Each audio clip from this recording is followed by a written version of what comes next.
Hi. ഞാനിന്ന് നിങ്ങളോട് share ചെയ്യാൻ പോകുന്ന ഒരു കാര്യം എന്താണെന്ന് വെച്ചാൽ, മനസ്സിൽ ഒരുപാട് വേദനയോടു കൂടിയാണ് ഞാൻ ഈ കാര്യം നിങ്ങളോട് ഷെയർ ചെയ്യുന്നത്. കാര്യം എന്താണെന്ന് വെച്ചാൽ, നമ്മുടെ ചുറ്റുപാടുമുള്ള നമ്മുടെ പെൺമക്കളെക്കുറിച്ചാണ് ഞാൻ പറയുന്നത്. അവരുടെ അവരുടെ വഴിവിട്ടു പോകുന്ന അവരുടെ നിലപാടുകൾ, 6-ാം ക്ലാസ് അല്ലെങ്കിൽ 7-ാം ക്ലാസ് ആകുന്നതിന് മുമ്പേ അവർക്ക് ഒരു ഭാര്യ ഭർത്തൃബന്ധം എന്താണെന്നും അവിടെ എന്തൊക്കെയാണ് നടക്കുന്നതെന്നും എല്ലാം അതിനെക്കുറിച്ചുള്ള അവയർനെസ് ഉണ്ടാവുകയും കുട്ടികൾ ഒരു +2, ഒരു 10, 16, 17 വയസ്സാകുമ്പോഴത്തേക്ക് അവർ ഒരു വഴി പിഴച്ച നിലയിലോട്ട് അവരുടെ ജീവിതം പോവുകയും ചെയ്യുന്നതായിട്ടാണ് നമ്മളിപ്പോൾ കാണുന്നത്. എന്തുകൊണ്ടാണ് നമ്മുടെ പെൺമക്കൾക്ക് നമ്മുടെ ശരീരം വിലമതിക്കാനാവാത്ത ഒരു പവിഴമാണെന്ന് സ്വയം തിരിച്ചറിയാത്തത് എന്താണെന്ന് എനിക്ക് മനസ്സിലാവുന്നില്ല. ഞങ്ങളുടെയൊക്കെ ചെറുപ്പകാലത്ത് ഞങ്ങൾക്കൊക്കെ പ്രണയങ്ങൾ ഉണ്ടാവാറുണ്ട്. ഞങ്ങളൊക്കെ ആൺകുട്ടികളുമായിട്ട് സൗഹൃദത്തിലാകാറുണ്ട്.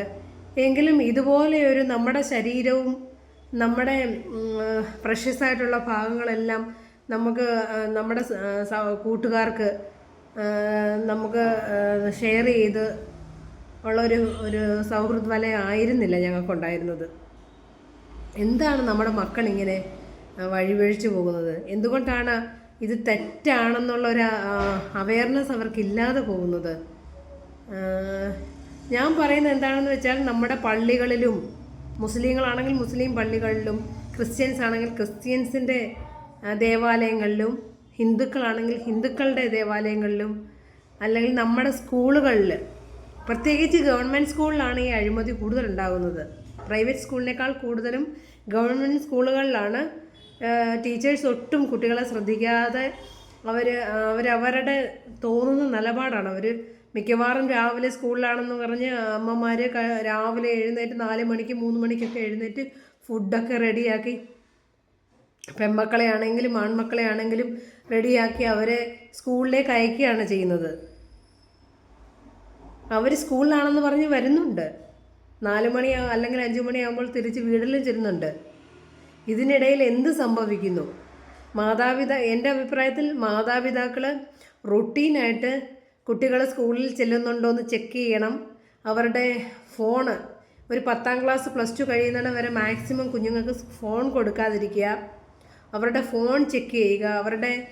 ഒരു അമ്മയ്ക്ക് മാത്രമേ തൻ്റെ മക്കളുടെ ശരിയായ നിലപാട് മനസ്സിലാക്കാൻ കഴിയുകയുള്ളൂ, അവരുടെ മാറ്റങ്ങൾ മനസ്സിലാക്കാൻ കഴിയുകയുള്ളൂ.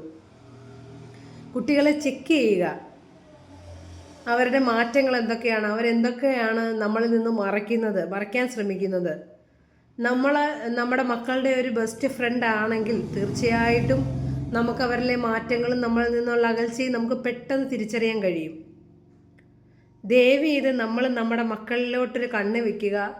ഈ മൊബൈലിലെ യൂട്യൂബിലും മറ്റ് വീഡിയോകളിലും കൊടുക്കുന്ന 4-1 സെക്കൻഡ് സമയം മതിയാവും നമ്മുടെ മക്കളിലോട്ടൊരു ശ്രദ്ധ വരുന്നതിന് വേണ്ടി. 4-1 സെക്കൻഡ് സമയം ഉണ്ടെങ്കിൽ ഒരുപാട് കാര്യങ്ങളിൽ നിന്ന് നമ്മുടെ ആൺമക്കളെ ആണെങ്കിലും പെൺമക്കളെ ആണെങ്കിലും നമുക്ക് നിയന്ത്രിക്കാൻ കഴിയും. ഒരുപാട് വേദനയോടെയും ഒരുപാട് സങ്കടം തോന്നുന്നുണ്ട്. ഈ വർഷം തന്നെ, ഈ 2024 തന്നെ എത്ര സംഭവങ്ങളാണ് നമ്മുടെ കൺമണികൾ, നമ്മുടെ കണ്ണിൻ്റെ മുത്തുക്കളായ നമ്മുടെ കൺമണികൾ 6-ാം ക്ലാസ്സിലും 7-ാം ക്ലാസ്സിലും ഗർഭിണിയാകുന്നു.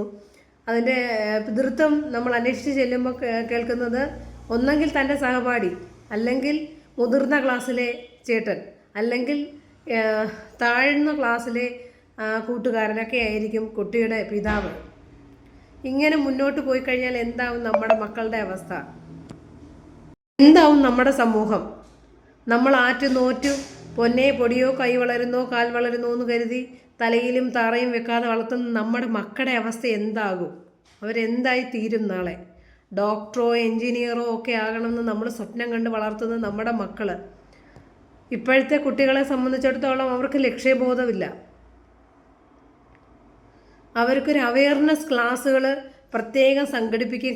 പ്രത്യേകിച്ച് സ്കൂളുകളിൽ അവയർനെസ് ക്ലാസ്സുകൾ നിരന്തരം, പ്രത്യേകിച്ച് പെൺകുട്ടികൾക്ക്, ആൺകുട്ടികൾക്ക് വേണ്ടെന്നല്ല, പ്രത്യേകിച്ച് പെൺകുട്ടികൾക്ക് തൻ്റെ ശരീരത്തെക്കുറിച്ചും അതിൻ്റെ ഇമ്പോർട്ടൻസിനെ കുറിച്ചും പുരുഷ സൗഹൃദങ്ങളുടെ നിയന്ത്രണത്തെക്കുറിച്ചുമെല്ലാം ഒരു അവയർനെസ് ക്ലാസ്സുകൾ നമ്മുടെ സ്കൂളിൽ സംഘടിപ്പിക്കുകയും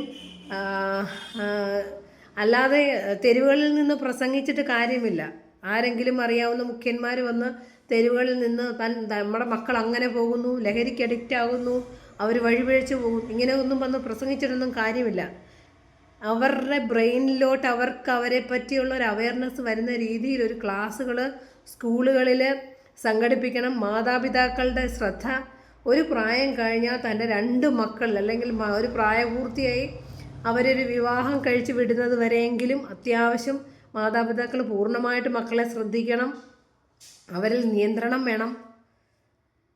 അവരെ സ്നേഹിക്കേണ്ടെന്നല്ല പറയാം, അവരിലൊരു നിയന്ത്രണം വെക്കണം. ഇല്ലെങ്കിൽ നമ്മുടെ മക്കൾ, നമ്മൾ ആറ്റുനോറ്റ് വളർത്തുന്ന നമ്മുടെ മക്കൾ നമ്മളിൽ നിന്ന് കൈവിട്ടു പോകുന്നത് നമ്മൾ അറിയത്തില്ല.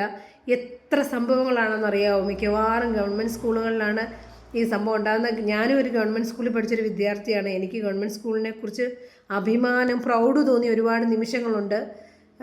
ഞാൻ പഠിച്ച സ്കൂളെന്ന് വെച്ചാൽ ഒരുപാട് സന്തോഷം, എൻ്റെ പഠന കാലഘട്ടങ്ങളിലൊക്കെ ഒരുപാട് സന്തോഷമുള്ള സ്കൂളുകളായിരുന്നു എൻ്റെ ഓർമ്മകളിലെ, എൻ്റെ കുട്ടിക്കാലത്തുള്ള സ്കൂളുകൾ.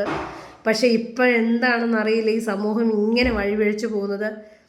മേ ബി നമ്മുടെ ഈ 2K കിഡ്സ് എന്നറിയപ്പെടുന്ന ഈ തലമുറ, അവർ 2K കിഡ്സ് ആയിക്കോട്ടെ, അല്ലെങ്കിൽ അവർ 1 മില്യൺ കിഡ്സ് ആയിക്കോട്ടെ, പക്ഷേ അവർക്ക് എന്തുകൊണ്ട് സ്വന്തം ശരീരത്തെക്കുറിച്ചും സ്വന്തം ഭാവിയെക്കുറിച്ചും ഒരു നോട്ടമില്ലാത്തൊരഴിഞ്ഞ നിലപാടെന്താണ്? അതിനൊരു നിയന്ത്രണം വെക്കണം. അതിനുവേണ്ടി നമ്മുടെ ഗവൺമെൻറ് ഇതിനു വേണ്ടി മുന്നോട്ട് വരണം. ഇത് എൻ്റെ ഒരു അമ്മ, അല്ലെങ്കിൽ ഒരു സ്ത്രീ, അല്ലെങ്കിൽ ഒരു സമൂഹത്തിൽ ജീവിക്കുന്ന ഒരു പെണ്ണെന്ന രീതിയിൽ ഇതെൻ്റെ ഒരു എളിമയായ ഒരു അഭ്യർത്ഥനയാണ്. ഇത് ഗവൺമെൻറ് ഏറ്റെടുക്കണം. നമ്മുടെ പെൺമക്കൾ അല്ലെങ്കിൽ നമ്മുടെ ആൺമക്കൾ നമുക്ക് നമ്മുടെ രാജ്യത്തിന്, നമ്മുടെ സമൂഹത്തിന് നല്ല നിലപാടുള്ള മക്കളായി വളരാൻ നമുക്ക് പ്രയത്നിക്കണം. ഈ കാര്യം എല്ലാവരും ശ്രദ്ധിക്കണം.